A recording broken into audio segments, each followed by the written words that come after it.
Nos acompaña usted en la segunda parte de la entrevista al día. Está conmigo en el estudio el licenciado Benjamín Cuellar, director del IDUCA, y también la licenciada Guadalupe Espinosa, subdirectora de la misma institución. Bueno, Benjamín, al cierre hemos escuchado un poco la opinión de las personas en ese sondeo que hicimos ayer, y hay varias cosas ahí que ellos señalan.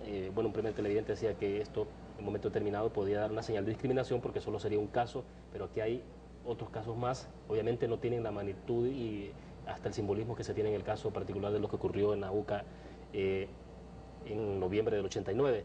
Pero el otro televidente decía, bueno, tiene que abrirse para todos entonces, y el último televidente, si ustedes se escucharon perfectamente, decía, el problema es que aquí tanto izquierda como derechas tienen alguna responsabilidad sobre hechos. Es que yo creo que este tema, ¿verdad?, no tiene color político, ¿verdad? Tiene color y tiene dolor, color de sangre y dolor de las víctimas. Entonces, así hay que verlo. Les voy a leer unas palabras y después les voy a decir quién las dijo. Nadie quiere venganza, sino justicia. No debe haber nadie impune, ni debe haber gente inmune al dolor ajeno. Es lo mismo que demandan todos los salvadoreños en sus casos particulares. Roberto Dawison, hijo, por el caso del asesinato de su hermano. ¿Qué? Y nosotros estamos de acuerdo con él. Y yo incluso, como institución, como IDUCA, cuando ocurrió la muerte de su hermano, le ofrecí, ¿verdad?, el apoyo del IDUCA. Y sacamos un comunicado sobre esto. No hay problema con el color, ¿verdad? El problema es con el dolor. Y es un dolor de patria, de país, de nación, que no nos deja salir adelante, que no nos deja desarrollarnos, que nos tiene amarrados, anclados en la violencia, en la impunidad, en la inseguridad, en la emigración, incluso. Parte de la violencia, la inseguridad y la impunidad, en buena medida, eso influye también para que la gente se vaya del país. Sí, así de fácil, de lógico. Ahora, pero en los últimos, bueno, en los últimos 10, 15 años quizás ha habido una tendencia de algunos sectores a pensar de que en este país violación de derechos humanos es hablar de hechos cometidos por sectores vinculados a la derecha o sectores de derecha. Y no, o sea, no es eso lo que se está planteando. Al final se está planteando entonces de cuestión de combate de la impunidad y de la aplicación de justicia para todos. Sí.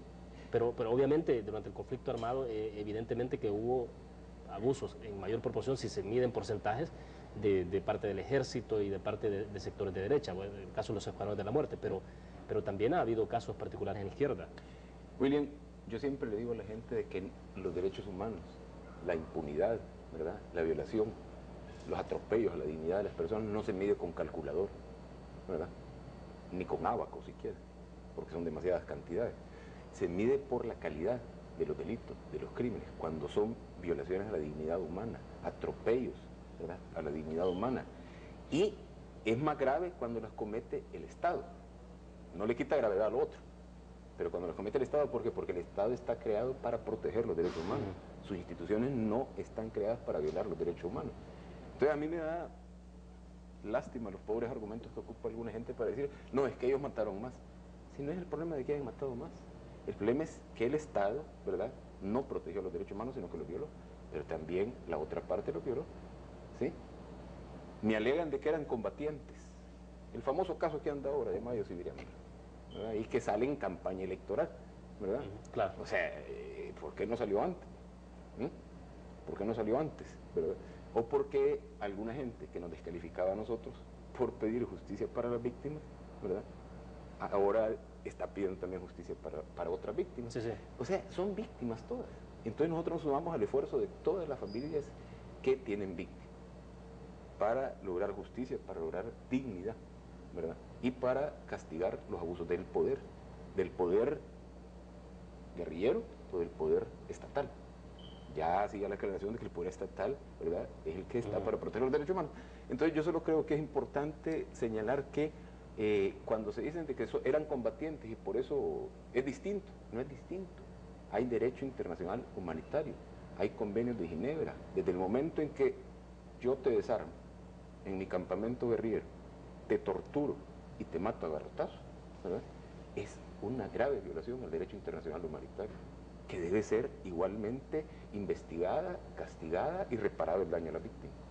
Ahora, esto nos lleva a la reflexión, Guadalupe, en función de lo que se ha planteado. Bueno, se ha dicho que, nuevamente el argumento, que esto va a abrir las heridas de la guerra, heridas que estaban sanándose, y que eso puede abrir un capítulo bastante complicado, bastante complejo para el país.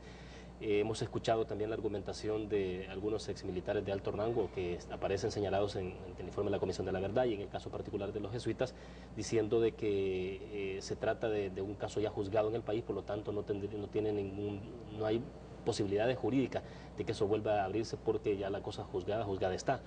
¿Qué pasa con eso? Bueno, William, dos cosas. En un primer lugar, a mí me parece que es una falacia esto de las heridas abiertas, que se van a abrir heridas, perdón. ¿Por qué? Porque es cierto, tenemos los acuerdos de paz, pero ¿quiénes firmaron los acuerdos de paz? Los acuerdos de paz los firmaron la cúpula del Estado y la cúpula del FMLN. En ningún momento se tomó en consideración a las víctimas. Estamos hablando no de los soldados ni de los guerrilleros que cayeron en combate. Estamos hablando de los civiles, hombres, ancianos, mujeres, niños, ¿verdad?, que fueron víctimas de una violencia injusta. Entonces, estamos hablando de la señora que le desaparecieron su hijo solo porque era estudiante universitario, no pertenecía a ningún bando. Estamos hablando de la mamá que perdió a su hijo, ¿verdad?, un niño de 5 o 6 años en una masacre. Entonces, estamos hablando de esas víctimas. Esas víctimas no tienen sus heridas cerradas por la firma de unos acuerdos de paz. Esas víctimas siguen buscando a sus familiares, estén donde estén. Esas víctimas quieren saber qué es lo que sucedió o a dónde está la tumba. Entonces, nosotros de esas víctimas hablamos, de las víctimas civiles. Entonces, esas víctimas no han cerrado sus heridas y es la justicia y la reparación la que le va a cerrar las heridas. Nosotros estamos por cerrar las verdaderas heridas. Ahora, pero evidentemente, Guadalupe, Benjamín, era un poco difícil desmontar un conflicto armado sobre la base de dejar a un lado ese capítulo, es decir, en el marco de la negociación, en el marco de lo que permitió la firma de los acuerdos de paz, hubo que tomar decisiones a nivel de la cúpula, efectivamente, pero es decir, ¿cómo conciliar entonces ese tipo de intereses, de necesidades, de sentimientos de la población que fue afectada por estas cuestiones de masacre, como decía Guadalupe, pero también la necesidad de que había que parar el conflicto en ese momento? Que el conflicto ya estaba terminado. O sea, la amnistía se decreta un año después de finalizado el conflicto, más de un año después de que se publique el informe de la Comisión de la Verdad.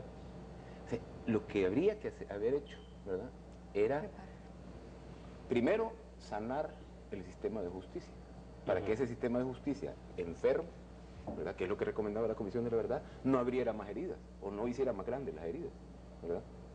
O sea, llevando adelante juicios amañados que dijeran son sobreseídos, son inocentes los criminales que cometieron masacres de uno u otro lado, ¿sí? Entonces se necesitaba sanar el sistema de justicia. Por eso lo que nosotros estamos planteando es que se derogue la ley de amnistía, que se apruebe una ley de reconciliación nacional que asuma como parte fundamental las recomendaciones de la Comisión de la Verdad, en la línea de la reconciliación, reparando el daño a las víctimas, dignificando a las víctimas, reconociendo que eran personas honorables, reconociendo la responsabilidad del Estado y también la guerrilla, sus responsabilidades, pero además fortaleciendo la institucionalidad, porque esa institucionalidad, con el caso jesuitas, hemos demostrado nosotros al mundo, al país y al mundo, de que sigue siendo la misma institucionalidad, que cambió de forma, pero no de fondo. Ahora, pero esto podría sigue protegiendo a los criminales. Pero esto podría implicar, Benjamín, poner en el banquillo de los acusados, hacer procesos judiciales, haber condenas para funcionarios, para personas que están ya sea en el gobierno o que están del lado del FMLN. Sí, sí. Si las víctimas quieren y el sistema funciona, ¿verdad?, y las víctimas denuncian, podría ser. Pero también puede haber una solución pactada, ¿verdad?, un nuevo pacto social que diga, bueno, perdón para los que pidan perdón,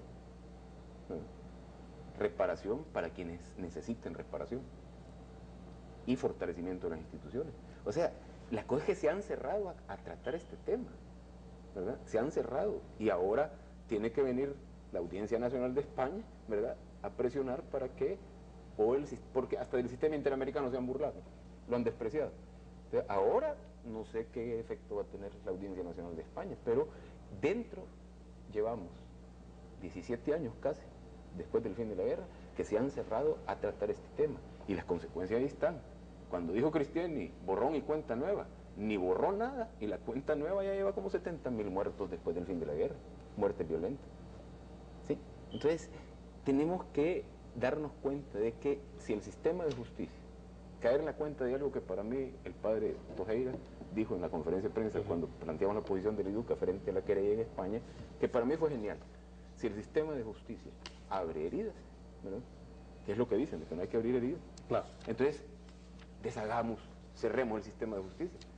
Pero no, las heridas se cierran con el bálsamo de la medicina que se llama justicia.